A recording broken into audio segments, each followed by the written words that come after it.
Again for class 9, the next topic is work and energy. Work and energy. So what is work done? Work done.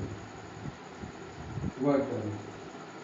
Generally the formula is work done is equal to force dot displacement. Generally it is the force dot displacement. Never write like this. Never write it like this. F into S, because you will know later on in higher classes. This is a vector product of this scalar product of two vectors. This you will learn in higher classes. That is it is a scalar product of two vectors, that is force and displacement, both are vector is a scalar product. So here always write dot, do not write cross. So this you will learn in higher classes, but at present you always write force dot S, means it behaves as an into. So here you see work done, it depends on force and displacement. So there will be work done only if there is displacement. That means there is force as well as displacement. Suppose you take a big rock, you apply a force F, but the rock does not move, it does not displaces, then your work done will be 0. So here your work done will be 0. So both force and displacement, they are responsible for work done. Suppose a person carrying a huge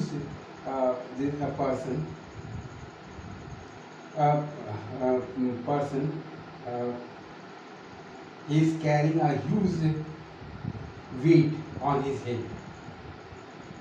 He is carrying a huge weight on his head, and the person is moving forward. So here also your work done will be 0. Why 0? It is little bit beyond your course.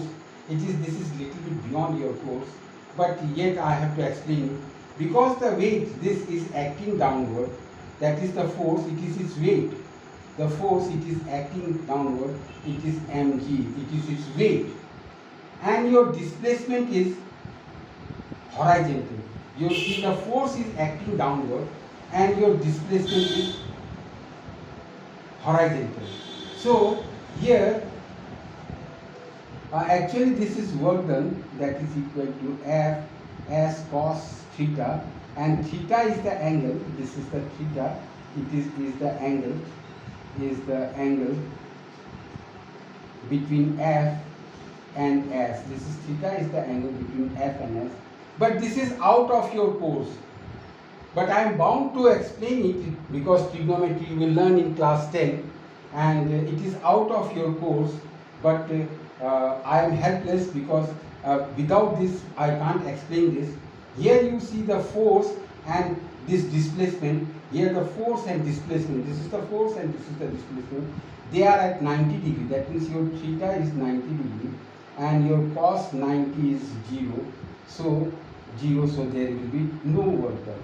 So work done will be 0. This is beyond your course, but since I have to say both the things, because I told you that force and displacement both are responsible for work done.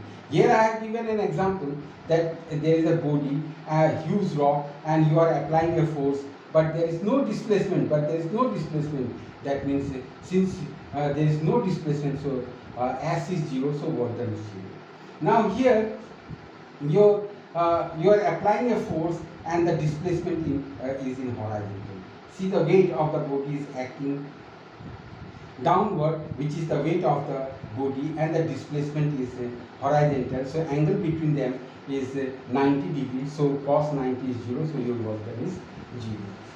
So this is all about work done. Now the unit of work done. Now what is the SI unit of work done? Now let me Let me see what is the SI unit of work done. So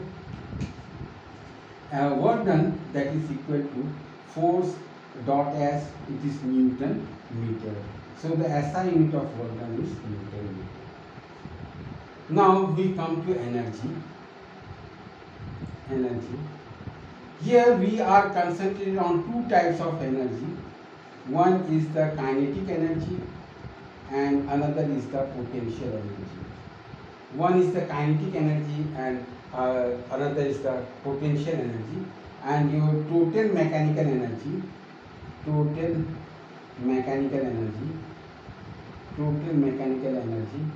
is equal to kinetic energy plus potential energy. This is your total mechanical energy. So we are concentrated only with energy, that is kinetic energy and potential energy. We are concentrated here. So what is kinetic energy? Kinetic energy comes when a body is in motion. When a body is in motion. Kinetic energy, it is because when a body is in motion. When a body is in motion. So here your kinetic energy is equal to half and v square. So kinetic energy is equal to half and v square.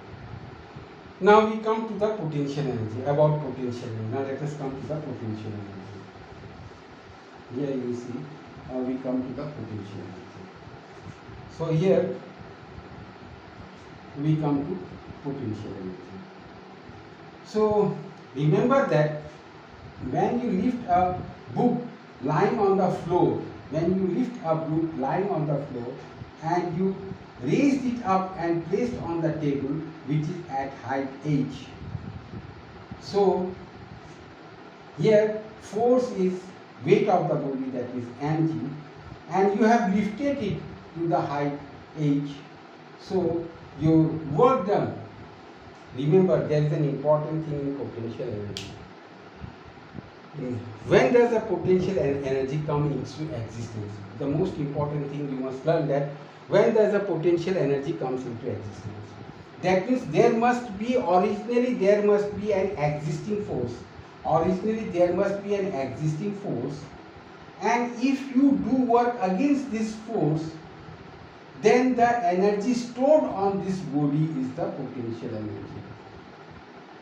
That means already there must be a force acting here. And then you do a work against this existing force, then the work done on that body is the potential energy.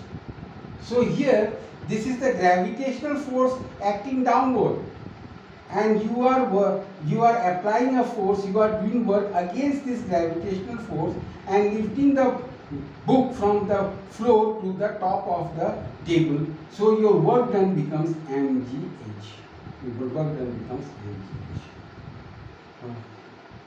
But do not be confused, that is the force is acting downward and displacement is in opposite direction. We are considering the force external work done, which I lifted this book from here to here to here, and this rest of the thing you will learn in higher classes why it is mgh. But for today, for this level, it is you remember that the weight of the body is acting downward, and you have lifted the body to a height h to the and kept it on the table. So the potential energy stored in this book is this mgh. So potential energy stored in this book is mgh. This is the potential energy stored in this book. Now from here comes our law of conservation of energy. Here we come the law of conservation of energy. Law of conservation of energy. Law of conservation of energy. So see, law of conservation of energy. The total energy remains constant. constant.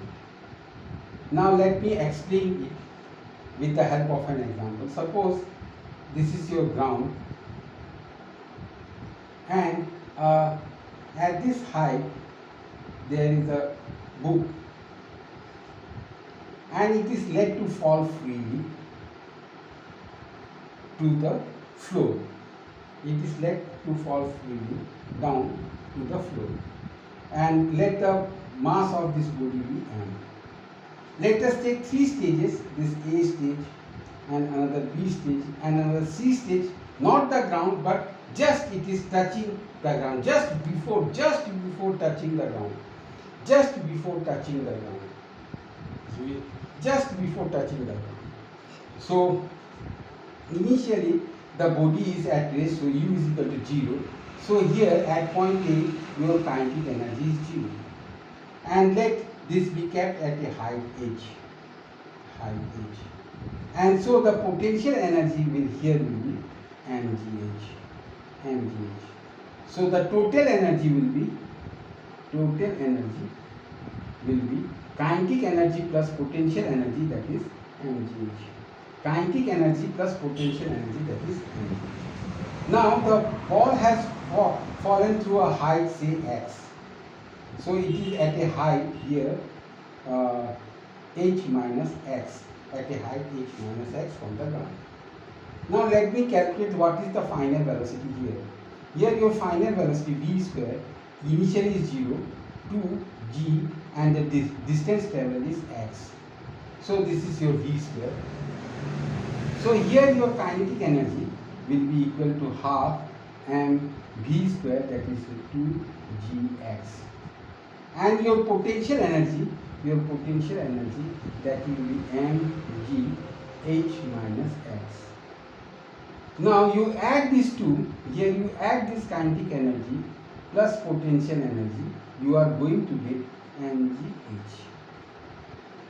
Now we come just when it touches the ground. Now let me find what is the final velocity here, that is 2gh. So here your kinetic energy will be half mv square 2gh. So this is mgh. But here since the height is 0, so your potential energy is 0, and again your total energy,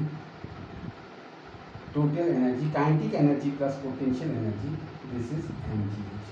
So what you have found? You have found that at point A the total energy was this, at point B your total energy is this, and at point C your total energy is the same mgh. That means your energy is conserved. This is all about law of conservation of energy, and this is all about your work and energy for class 9.